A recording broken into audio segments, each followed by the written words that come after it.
Bom dia. A luz nos Países Baixos e Escandinávia, hoje chamados de Holanda, Dinamarca e Suécia. Bom, ainda no século IX, lá para os anos de 800 e alguma coisa, dois bispos dessas regiões, eles foram visitar Roma e então conheceram com profundidade a igreja dominante e perceberam que, em vez de serem pastores de ovelhas, estavam sendo lobos. Em vez de serem servos dos servos, viviam como senhor dos senhores. E isso causou uma certa revolta para esses bispos, que ficaram contra a igreja dominante. Alguns anos depois, os valdenses na Suíça, que já tinham a Bíblia em sua língua materna, eles traduziram da Bíblia valdense para os Países Baixos, para a Holanda, uma Bíblia em versos. Então o povo da Holanda passou a ter a palavra de Deus em sua língua materna. Foi na Holanda que apareceu Simon Menno. Ele era um homem estudioso da palavra. E ali o que acontece é que ele passou a ensinar a palavra de Deus para as pessoas. Um dia ele viu uma execução de um homem porque tinha sido rebatizado. Aquilo chamou a atenção e ele passou a estudar na Bíblia sobre o batismo e descobriu que as condições para o batismo era arrependimento e fé. Condição essa que os bebês ainda não possuem. Bom, o fato é que ele viveu numa época, ele foi contemporâneo, inclusive, de Lutero.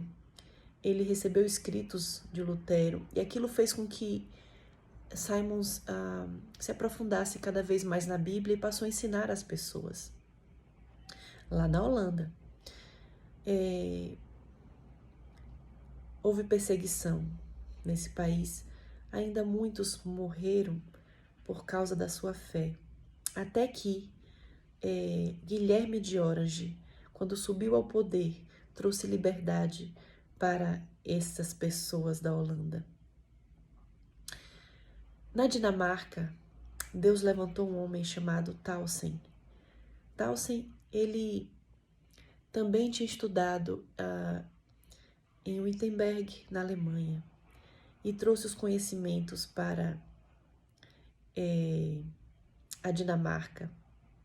Ali ele passou e difundiu esses ensinos para as pessoas. Logo ele foi preso e mesmo na cela ele continuava pregando.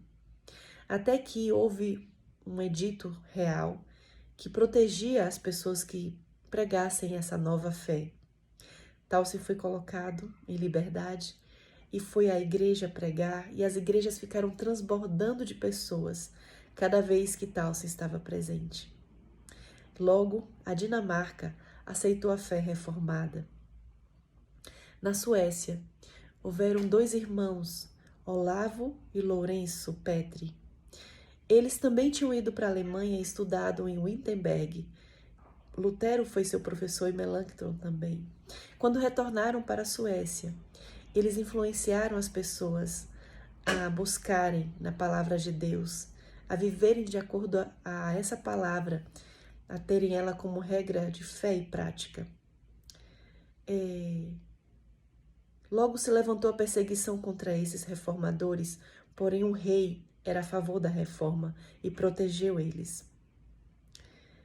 Não demorou muito para que o rei também colocasse como um edito que deveria ser obrigatório ensinar nas escolas a palavra de Deus, a Bíblia, para que as crianças aprendessem.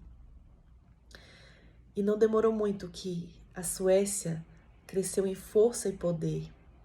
E quando veio a Guerra dos 30 Anos, que foi uma guerra religiosa entre a igreja dominante e os reformadores, a Suécia foi ao auxílio da Alemanha, enviando seus exércitos para lá e ajudou a Alemanha a manterem a liberdade não seria bem a liberdade, mas seria,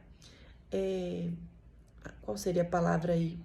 Para que eles pudessem manter as pessoas que quisessem seguir essa fé reformada, tivessem tolerância, essa seria a palavra correta, tolerância para os que seguiam essa fé reformada, e também ajudou para que outros países na Europa que já tinham abraçado a fé reformada se mantivessem assim.